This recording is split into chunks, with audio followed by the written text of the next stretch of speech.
Assalamualaikum warahmatullahi wabarakatuh. Selamat pagi, siang, sore, maupun malam. Bertemu lagi dengan saya, Tri Afirianto. Kali ini, kita akan membahas tentang kelas, objek, konstruktor, primitif, dan reference variable. Penyampaiannya akan dibagi menjadi beberapa video. Yang pertama adalah kelas dan objek, yang kedua adalah instantiation dan konstruktor, dan yang terakhir adalah primitif dan reference variable. Mari kita simak video pertama. Objek. Objek merupakan semua entitas atau objek di dunia nyata. Contoh, siswa, pegawai, mobil, komputer, meja, lingkaran, tombol, pinjaman, dan lain-lain. Setiap objek memiliki identitas yang unik, state, dan behavior. State objek terdiri dari sekumpulan data dengan nilai saat ini, yang biasa disebut sebagai properti atau atribut yang dapat didefinisikan juga sebagai variabel. Behavior objek dapat didefinisikan sebagai metode atau function. Sebagai contoh, kita memiliki objek mobil. Pada objek mobil akan memiliki atribut dan behavior. Contoh atribut dari mobil adalah persneling, warna, dan pedal kopling. Sedangkan behavior-nya adalah dapat bergerak maju, bergerak mundur, dan mengganti transmisi gigi. Contoh lainnya adalah kita memiliki objek persegi panjang. Sebagai contoh persegi panjang memiliki atribut berupa tinggi, lebar, warna, dan posisi. Sedangkan behavior-nya adalah dapat menghitung keliling, menghitung luas, mengubah dimensi, mengubah warna, dan mengubah posisi. Kelas merupakan suatu template atau purwarupa atau blueprint yang dapat digunakan untuk membuat satu atau lebih objek. Proses pembuatan objek dari suatu kelas disebut sebagai instantiation atau instansiasi. Objek yang telah dibuat juga dapat disebut sebagai instance. Misalkan, di tempat tinggal kita terdapat mobil yang dapat dilihat dan dipegang. Kita sebut mobil tersebut sebagai objek nyata. Mobil tersebut merupakan pabrikan dari Toyota, dengan tipe Avanza, dan berwarna perak. Selain itu, mobil tersebut dapat bergerak maju, bergerak mundur, dan dapat parkir. Mobil nyata tersebut dapat kita buatkan abstraksinya menjadi suatu kelas yang dapat digambarkan dalam suatu kelas diagram yang memiliki 3 bagian, yaitu nama kelas, atribut, dan behavior. Kelas ini bernama mobil. Dari kelas mobil dapat dibuat instance atau objek melalui proses instansiasi. Misal objek mobil pertama adalah dari pabrikan Honda, dengan tipe CR-Z, dan berwarna perak metalik. Tentunya mobil ini juga memiliki behavior yang sama dengan abstrak kelasnya, yaitu dapat bergerak maju, bergerak mundur, dan dapat parkir. Selain objek mobil pertama, kelas mobil juga dapat digunakan untuk membuat mobil kedua. Misal objek mobil kedua adalah dari pabrikan Toyota, bertipe Rush, dan berwarna hijau. Tentu saja, mobil kedua juga memiliki behavior yang sama. Dari contoh ini dapat dilihat bahwa suatu kelas ini layaknya blueprint yang dapat digunakan untuk membuat lebih dari satu objek. Atribut merupakan data yang membedakan antara objek satu dengan yang lain. Atribut ini merupakan salah satu jenis dari variabel. Untuk kelas variabel, semua objek akan memiliki atribut yang sama. Sedangkan instance variable, setiap objek memiliki dan menyimpan nilai atributnya sendiri, serta setiap objek dari kelas yang sama boleh memiliki nilai yang sama ataupun berbeda. Behavior merupakan segala aktivitas yang dapat dilakukan oleh instance.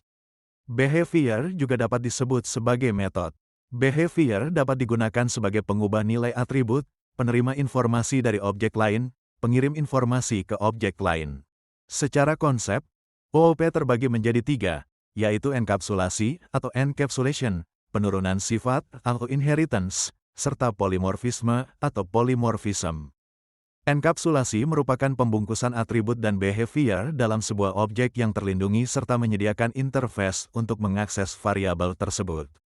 Variabel dan metode yang dipunyai suatu objek dapat ditentukan hak aksesnya. Sebagai contoh objek jam tangan, kita, sebagai pengguna, hanya perlu tahu bahwa jam tangan ini bisa menunjukkan waktu tanpa perlu mengetahui bagaimana cara jam mencatat waktu di dalamnya. Informasi tentang cara kerja internal jam, baik analog maupun digital, disembunyikan dari pengguna. Pengguna cukup menggunakan jam tangan untuk melihat waktu saat ini tanpa perlu tahu detail teknisnya. Inilah prinsip enkapsulasi, yang menyembunyikan kompleksitas dan hanya menampilkan fungsionalitas yang relevan bagi pengguna. Inheritance merupakan pewarisan atribut dan behavior dari sebuah kelas ke kelas lainnya. Kelas yang memberikan warisan disebut sebagai superkelas, sedangkan kelas yang mendapatkan warisan disebut sebagai subkelas. Subkelas juga dapat digunakan sebagai superkelas bagi kelas lainnya. Proses ini disebut sebagai multilevel inheritance. Sebagai contoh kelas sepeda dan sepeda gunung. Sepeda adalah superkelas dari sepeda gunung. Inheritance memungkinkan kelas sepeda gunung mewarisi atribut dan behavior dari kelas sepeda yang bertindak sebagai superkelasnya. Ini berarti sepeda gunung dapat menggunakan fitur yang sudah ada di sepeda, seperti roda, pedal, dan rem, sambil menambahkan fitur spesifiknya sendiri, seperti suspensi atau rangka kuat. Konsep ini membuat kode lebih efisien dan memungkinkan pengembangan yang lebih mudah. Inilah cara inheritance bekerja, menghubungkan kelas yang lebih umum dengan kelas yang lebih spesifik. Polimorfisme memungkinkan suatu objek memiliki lebih dari satu bentuk, sehingga objek yang berbeda bisa merespons perintah dengan cara yang berbeda pula.